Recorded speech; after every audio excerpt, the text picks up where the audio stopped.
Bueno, muchachos, buenos días para todos.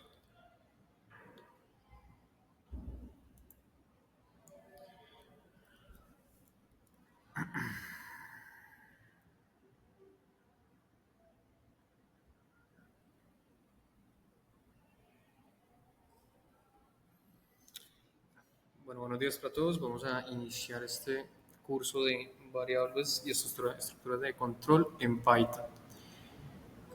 Antes de iniciar, es importante tener en cuenta, pues, digamos, de qué se trata este proceso, esta programación. Y tenemos que empezar por fundamentos básicos sobre lo que es algoritmia y lo que es programación. Digamos que para entrar en un entorno más ameno y poder entender un poco, digamos, a qué nos vamos a enfocar. ¿Cuál es la idea? Enfocar el curso no solamente en el manejo de Python, sino en situaciones, digamos, a nivel de ingeniería que se nos pueda presentar para poder, pues, trabajar y darle solución a este tipo de situaciones. ¿Listo? Además de eso, lo ideal es llegar a trabajar en cierta medida algunas interfaces gráficas que podamos empezar a utilizar. Listo. El curso tiene inicio hoy y finaliza el próximo 13 de diciembre, 14 de diciembre estaría finalizando el curso. Más tardar el 16, yo les confirmo las fechas en los grupos. En el grupo de Classroom les estaré dejando el cronograma. Nos estaremos encontrando aquí donde era la Universidad Cooperativa de Colombia, que es la sede norte ahorita del CAI. Nos estaremos encontrando acá. ¿Listo? En los horarios establecidos. Bueno, entonces vamos a continuar. La algoritmia, en los algoritmos, pues, para poder trabajarlos es importante entender de qué se trata y sobre todo a qué nos hace referencia, ¿no? Entonces son instrucciones. Básicamente son instrucciones que le podemos dar, bien sea a un software, bien sea incluso a una persona. Cuando le damos una orden, estamos dándole un algoritmo de algo que debe ejecutar, de algo que debe realizar para resolver o ejecutar una tarea en específico. Es como esa codificación que estamos nosotros implementando para que algo se resuelva de cierta manera y de cierto modo, pues esto es lo que nos permite que se ejecuten unas tareas específicas y se siga un patrón de pasos, se sigan unos pasos determinados para poder mm, resolver una tarea muy puntual, un proyecto, una programación o simplemente ejecutar una acción. Entonces, estos son la base de toda programación y la informática, ya que permiten que las computadoras realicen operaciones de manera eficiente y precisa.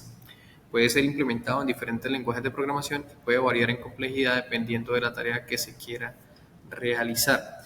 Entonces, aquí los algoritmos se utilizan hoy en día en muchas áreas, en demasiadas áreas. Una de estas áreas es más que todo para el análisis de datos, para el análisis de sistemas de mayor complejidad y bueno, uno de los lenguajes de programación más utilizados pues es Python, los lenguajes de programación mucho más utilizados. ¿Listo? Hoy en día a nivel mundial pues es digamos que el lenguaje que está en auge para poder resolver algún tipo de problema, algún tipo de situación y esto se debe pues a su versatilidad, ¿no? Versatilidad. Bueno. Los algoritmos tienen unas características específicas y es, por ejemplo, el tema de la finitud. ¿Sí?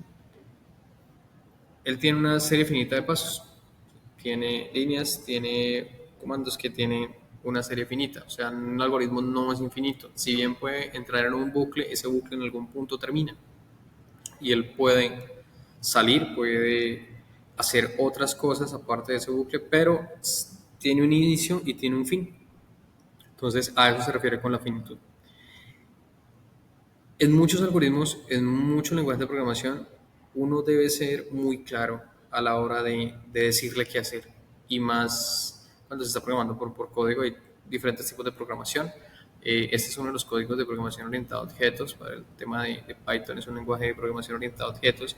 Y uno tiene que ser muy, muy preciso en lo que desea que haga. Es muy explícito y decirle exactamente lo que se desea realizar. Entonces, cada paso del algoritmo debe estar claramente definido y ser unívoco. Es decir, no podemos cometer errores, no podemos cometer digamos, algún tipo de dejar abierto cosas, ¿sí? Siempre tenemos que ser muy exactos con lo que queremos que nuestro algoritmo realice para que se comporte de esta manera. Es como si nosotros estuviéramos alimentando una base de datos, ¿sí? Es muy específico decirle cuánto quiero, si por ejemplo quiero que me mida algo, decirle cuánto quiero que lo mida, en qué escala y bajo qué unidades me lo va a medir. Entonces debe ser uno muy específico a la hora de hablar con este algoritmo. Recuerden que somos nosotros los que tenemos que entender el lenguaje de máquina y somos nosotros los que debemos adaptarnos a este lenguaje para que la máquina pueda hacer lo que nosotros realmente necesitamos y realizamos específicamente que haga. Las entradas. El algoritmo tiene 0 o más entradas que representan los datos iniciales necesarios para su ejecución. Entonces, siempre vamos a tener un elemento que vamos a recibir. Siempre un algoritmo está pendiente de algo para iniciar. Entonces, estos se pueden caracterizar como las entradas. Entonces, siempre vamos a necesitar una señal, siempre vamos a necesitar un comando, siempre vamos a necesitar algo que le diga al algoritmo que ya tiene un dato, que ya tiene algo específico y pueda empezar. ¿Para qué? Para que él nos pueda dar una salida, ¿sí? Que son los resultados que nosotros esperamos del algoritmo, para que él nos pueda dar esa salida y nosotros poder tener el resultado deseado según la programación que estamos haciendo. Un ejemplo, algo muy sencillo. Para una suma de 2 más 2 y obtener un resultado de 4, pues el algoritmo espera que nosotros le digamos específicamente cuál es el valor de los dos números que deseo sumar. En este caso serían 2 más 2. Entonces, si el algoritmo no tiene ese número de 2 más 2, no puede ejecutar la acción de suma, que es lo que nosotros esperamos que el algoritmo realice. Entonces, sí o sí, tenemos que darle estas entradas, tenemos que entregarle estas entradas para que el algoritmo pueda trabajar y así pueda tener una muy buena eficiencia, que lo ideal es que un algoritmo sea eficiente en términos de tiempo y recursos utilizados.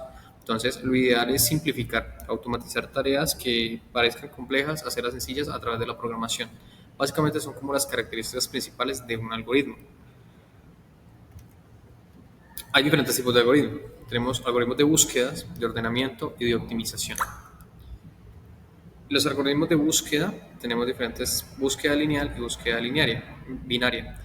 La búsqueda lineal recorre cada elemento de la lista hasta encontrar un objetivo. Es decir, tenemos aquí una lista. Tenemos acá una lista que podemos observar. Voy a poner acá el puntero. Tenemos aquí una lista con unos datos. Por ejemplo, una lista es un elemento que me permite almacenar datos y aquí en esta lista tenemos, por ejemplo, unos números que me dicen 4, 2, 7, 1 y 9. Estos son los datos contenidos de mi lista. ¿Qué quiero hacer? Quiero buscar específicamente dentro de estos datos, quiero buscar específicamente el número 7. Entonces, yo entro en un bucle, en este caso, en una sentencia, utilizo una sentencia if-else, que más adelante la veremos, y empiezo a buscar por esta lista hasta que me encuentre específicamente el número 7. Es decir, él empieza a buscar, empieza a mirar el 4 y empieza a validar. ¿4 es 7? No, 4 no es 7, entonces continúa hacia el 2. ¿El 2 es 7? No, el 2 no es 7, entonces continúa hacia el siguiente número, que ya es el 7 como tal, que es el tercer número que tenemos acá. Entonces allí nos imprime un texto, un elemento que dice elemento encontrado en el índice tal, ¿sí? Y si no, imprime elemento no encontrado, ¿listo? Entonces, en este caso, aquí tenemos la impresión, elemento encontrado en el índice 2.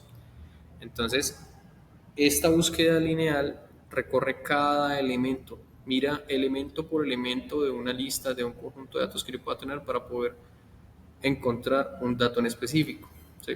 Lo otro, la búsqueda binaria, busca un elemento en una lista ordenada dividiéndola repetidamente a la mitad. Miremos la siguiente. Sí. El algoritmo de ordenamiento, pasamos al otro algoritmo, ya tenemos el algoritmo de búsqueda, estamos con el algoritmo de ordenamiento. Tenemos ordenamiento de burbuja, bubble sort, el de selection sort, que es para selección, y el de inserción, que es insertion sort. Entonces, cada uno de estos, el bubble sort recorre repetidamente la lista intercambiando elementos adyacentes que están en el orden incorrecto. El de selección selecciona repetidamente el elemento más pequeño de la lista no ordenada y lo coloca al principio. Es decir, busca de mayor a menor y coge el elemento más pequeño y lo ordena. Entonces, yo puedo darle, digamos, si tengo una lista de datos, yo puedo darle diferentes opciones de que él se organice. Entonces, el bubble sort me lo entrega en desorden. El selection sort me lo entrega desde el más pequeño hasta el más grande. Y el de inserción construye una lista uno por uno, insertando cada nuevo elemento en su lugar correcto. Entonces, él va creando una lista de uno a uno y lo que va a hacer es que me lo entrega ordenado, pero a partir de creación de otras listas. Otro tipo de algoritmo que podemos tener son los algoritmos de optimización. Entonces, por ejemplo, está el Bellman-Ford, también está el Dijkstra y está el Floyd-Warshall. Entonces, en este caso, estamos viendo el ejemplo del Bellman-Ford y el Bellman-Ford trata de que encuentra el camino más corto en un grafo con pesos negativos. En este caso, mira cuál es el espacio más corto, el camino más corto dentro de este algoritmo. Entonces, aquí, por ejemplo, estamos midiendo distancias y las distancias las iniciamos en cero. Buscamos dentro de un rango, ¿sí? Buscamos dentro de un rango el tema de las distancias y él empieza a entregarnos acá un ordenamiento con las distancias más cortas. Entonces, si utilizamos el Bellman-Ford, por ejemplo, él nos mide la distancia del nodo A hasta las distancias entre cada nodo. Entonces, por ejemplo, él aquí nos lo acomoda, nos lo junta y nos entrega todas las distancias de este grafo dentro de todos los datos contenidos dentro de este grafo y nos las entrega desde el nodo A hasta el nodo D, entonces nos las entrega ordenadamente. Entonces, por ejemplo, toma la distancia más corta, el A como 0, el B como 1, el C como 3 y el D como 4, que son las distancias más cortas que pueden haber según la letra. Entonces, mira, por ejemplo, para el nodo A me encuentra acá B1, pero también toma los otros datos, B2, y los va juntando para buscar la distancia más corta. Hay otros tipos de algoritmos de optimización, como el Dijkstra, que encuentra el camino más corto desde un nodo de inicio hasta todos los demás nodos en un grafo ponderado. Y está el Floyd-Warshall, que encuentra los caminos más cortos entre todos los pares de nodos en un grafo. Estos son solamente ejemplos de diferentes tipos de algoritmos que podemos encontrar, esto es más a nivel general, para que pues, veamos un poco sobre qué algoritmos se pueden utilizar dentro de la programación.